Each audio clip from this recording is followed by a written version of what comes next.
네, 안녕하세요. 반갑습니다. 3월 26일 일일 브리핑 시작합니다. 서울 거래량 9천 건에 육박하고요.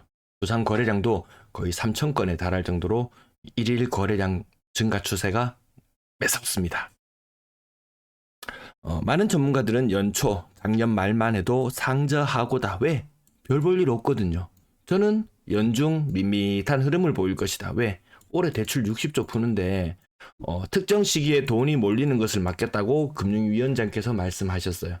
그래서 매달 5조 정도 풀면 딱히 뭐 부동산 시장이 뛰어오르거나 이런 일은 없을 것이다. 이렇게 예상을 하고 살펴봤었죠. 근데 웬걸 서울의 거래량 2월달 5,500건, 그리고 3월달 거래량 거의 9,000건 나올 것 같습니다. 지금 요 시뮬레이션 해나가고 있거든요. 9,000건 나올 확률이 굉장히 높다. 물론 토제 확대 재지정으로 인해서 거래량이 다소 다시 주춤할 모양은 보이고 있지만 지금 현재로서는 9,000건에 육박할 정도로 무진장 돈을 땡겨 쓰더라. 작년에 이 사단이 났죠. 특정 시기에 돈 쏠림. 이걸 막겠다고 언론에서 그리고 감독기관에서 수없이 이야기를 대내어 왔습니다. 하지만 웬걸 올해도 마찬가지 돈 쏠림은 발생했습니다. 직무유기입니다. 직무유기. 그래서 올해 대출 다 땡겨서 문제는 나중에 또 작년 연말처럼 빌릴 돈이 없어요. 그게 가장 포인트입니다. 부산 지금 월별 거래량 3,000건에 달할 정도의 거래량이 나오는데요. 화랑장 느낌 드시나요? 저는 들지 않습니다. 부산의 매도 물량 요거 제 예측 실패. 이번 주에 64,000을 볼 것 같았는데요. 63,999개. 계속 늘어나는 추세라는 것 잊지 않으시면 되겠고요. 전월세 물량은 횡보라고 보시면 되겠습니다. 자, 부산의 거래량 3월 거래량도 증가 추세가 매섭다. 1월의 거래량만 해도 1,500건 거의 죽을 쓰고 있는 분위기였는데요. 지금 여기 시뮬레이션 결과 거의 3,000건에 달할 정도의 거래량 추세가 나오고 있습니다. 무려 거래량이 2배나 펌핑되었습니다. 작년 거래가 엄청 났을 때도 3,000건의 거래가 터지지 않았어요. 지방에 대해서 좀 살려둘 거라는 기대감은 좀 있습니다. 뭐 각종 정책들 나오는데 입으로만 되었지 뭐 법안이나 이렇게 확정된 것으로 나온 것은 아직 없는 상태. 거래량 증가는 매섭습니다. 서울과 부산의 거래량 증가하지만 달라지는 부분이라면 서울은 건당 거래 대금이 지금 뭐 13억 이렇게 달할 정도로 아주 고가의 아파트들 나타나고 있지만 부산은 그런 모습까지는 보이지 않습니다. 대구, 부산 같이 평균 매매 가격 같이 떨어지고 있더라고요. 저가의 아파트가 그만큼 거래가 많이 되는 것 같고요.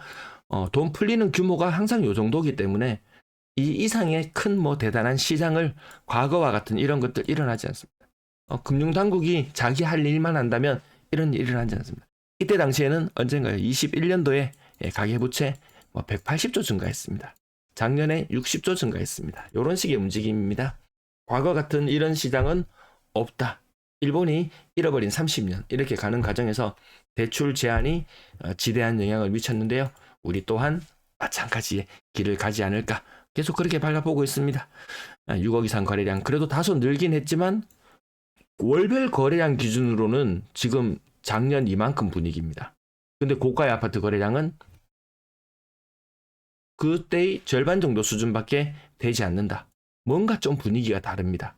뭐 양극화하면서 이 비싼 아파트들 조금 더 비싼 아파트들 10억 초과 되는 거래 조금 더 나옵니다. 아주 인기 있는 지역은 가격을 유지하고 그 외의 지역은 안자이라든지 쌍용 플래티넘 아시아드 뭐 이런 것이라든지 딱히 뭐 더 치고 나가는 느낌까지는 들지는 않고요. 고점 대비 뭐 90% 이상이다 그러면 뭐 연식 바로 확인하면 된다라는 부분. 2020년 입주했는 아파트들만 해도 그때는 워낙 가격이 비쌌었기 때문에 그때의 가격을 회복하는 곳은 잘 없습니다. 서울도 마찬가지. 초고가 아파트 조금 외곽으로 번지나 했더니만 웬걸 찬물을 바로 끼얹어 버렸습니다. 삼익비치, 소형 평형 이런 것들 정말 거래 오랜만인 것 같습니다. 고점 대비 하락률은 다 고만고만하더라. 6억 이상 거래 여기까지 살펴봤는데요. 딱히 거래가 뭐 백수십 건씩 터져 나와도 가격이 많이 뭐 다시 회복을 한다든지 고점을 회복한다든지 많이 치고 나간다든지 이런 모습까지는 아닙니다. 신축 노란색 요 귀한 거, 와 신축 대단해요 이런 이야기 하지만 부산에 이렇게 나오는 신고가의 비율은 100건 정도 거래되면요 3건 정도 많으면 5건, 평균적으로 4개 정도 나온다고 보시면 되겠습니다. 아주 신축이거나 아니면 구축 중에서 아주 거래가 없었거나 둘 중에 하나인 것 같습니다. 부산에서 부산 평균 소득자들이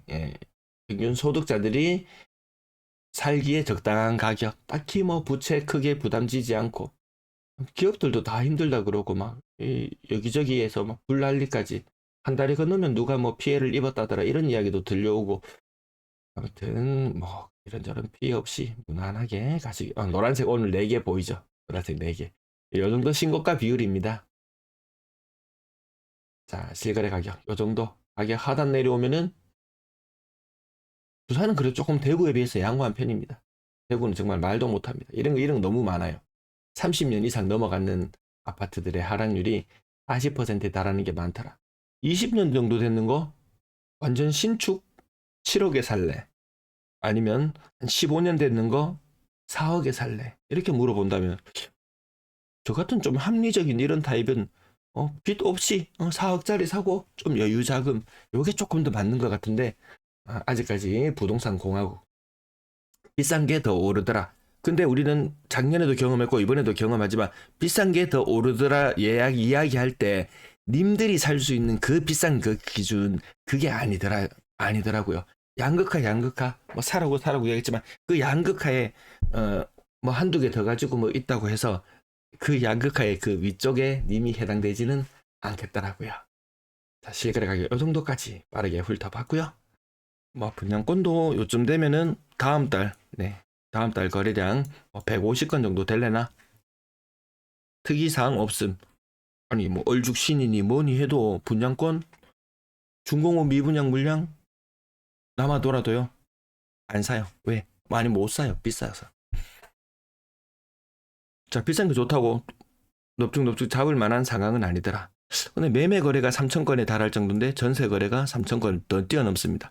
매매 거래보다 전세 거래가 더 많은 시장은 화랑장은 아니죠.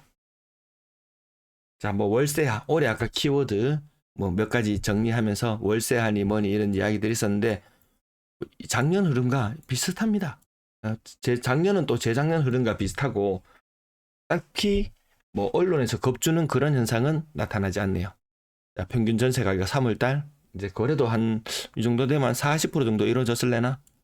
평균 전세 가격이 오히려 떨어지고 있어요. 네, 거래량이 조금 떨어지는 시기로 그렇게 지나갑니다. 워낙 부동산 시장이 뭐 별다른 뭐 현상이 없다 보니까 갑자기 서울의 분위기가 식는다는 그런 뉴스 한두 건 딱 나오더니만, 갑자기 정치 뉴스로 도배가 되고 뭐 다른 뭐 기업 뭐 이런 뉴스들이 도배가 되고 부동산 뉴스가 또 종족을 감췄습니다. 토제 해제되고 부동산 날아다닌다고 언론에서 조금 떠들더니만, 조금 떨어지거나 분위기 식으려 그러면 조용해요. 예, 부동산 뉴스가 잘 보이지 않는다면 시장이 뭐 별 상황이 없구나, 그렇게 판단하시면 되겠네요. 오늘도 시청 감사합니다.